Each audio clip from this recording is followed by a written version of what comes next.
What's up guys, I'm Austin and we're back. Today we're at Treasure Island. This is a spot in the Bay Area that's been going for a few years now, so we know it's a go. You can build here.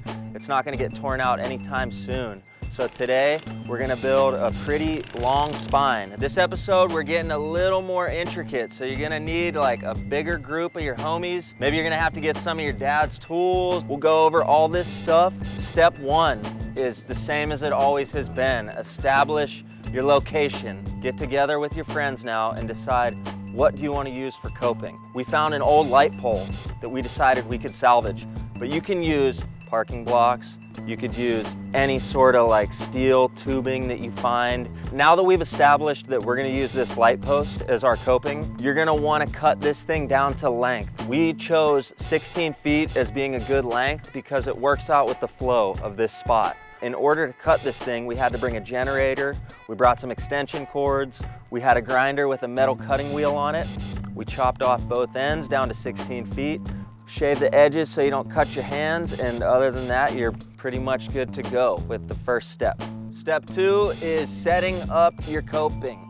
You're just gonna wanna set this thing in place at the height you're gonna want it. So we chose 32 inches. We check it on both ends with our tape measure to the top of this coping, and you can set it on cinder blocks, or if you have a welder, and you could weld little legs onto it, which could be little angle iron legs. Really anything just to hold it in place is what you want to accomplish. Step three is get your fill. So for the spine, we have our coping already set up on our cinder blocks. So now you want to start getting any fill that you have, dirt, cinder blocks, bricks. And a nice little rule that we go by is we want at least 3 inches of concrete that's gonna be on top of your fill. So you don't want to go too far out with the fill, or you're gonna be proud of your finished concrete. Step four is cutting and figuring out your transition. So you have your coping set, your fill is in place. Now you're gonna want to establish what radius transition this is gonna be. For this spine, we chose a 7-foot radius transition. Now what that means is that if you were to have this radius go to a 7-foot tall quarter pipe, it would take you right to vert.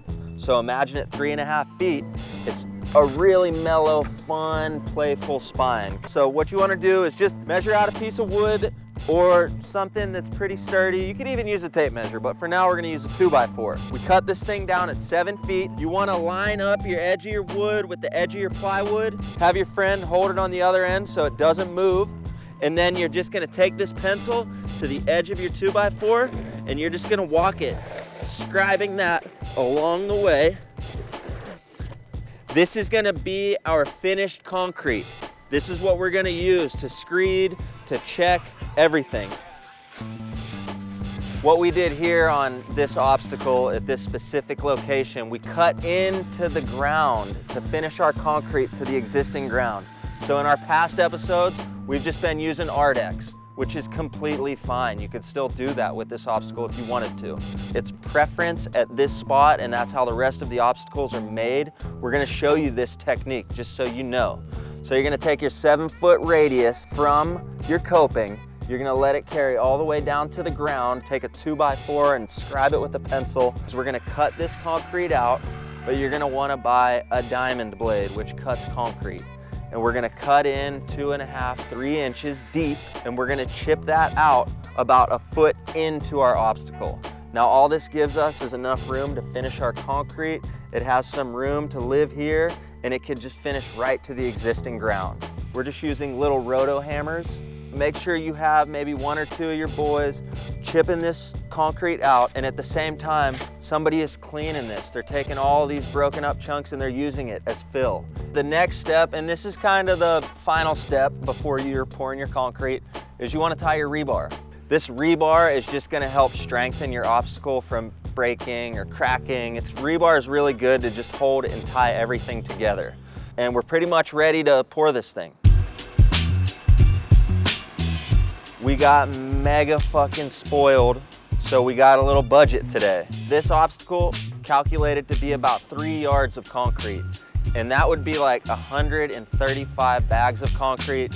be a total pain in the ass to mix. So since we have access for a concrete truck to back in here, we just called the concrete plant. We ordered 3 yards, strategically have him dump the concrete all around it so you don't kill yourself shoveling, and get your friends, get your girlfriends, get your little brothers, little sisters, get gloves, and you're just gonna wanna start shoveling. Make sure everyone has shovels and just start making a rough shape of your obstacle. Once all your concrete is laid out and you have your rough shape set up, you're gonna wanna take your screed, which is our 7-foot radius transition checker, and you're gonna wanna start cutting the shape of your spine. And now pulling this screed from the coping to the concrete below is gonna show you if you have high spots, if you have low spots. If you have low spots, fill them in. If you have high spots, just pull that concrete away.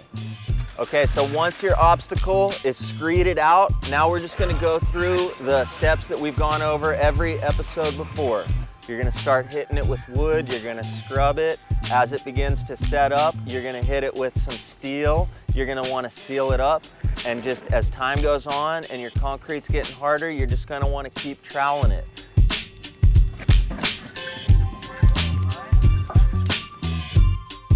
All right, guys, that's the episode on how to build the spine. Now, don't be discouraged because we got a little complex on this one, but we're trying to share some more knowledge with you and progress as we go. So I just want to say thank you guys again for all the love, support, hate, everything. It keeps us going. Get out there, build shit, have fun, go fucking skate.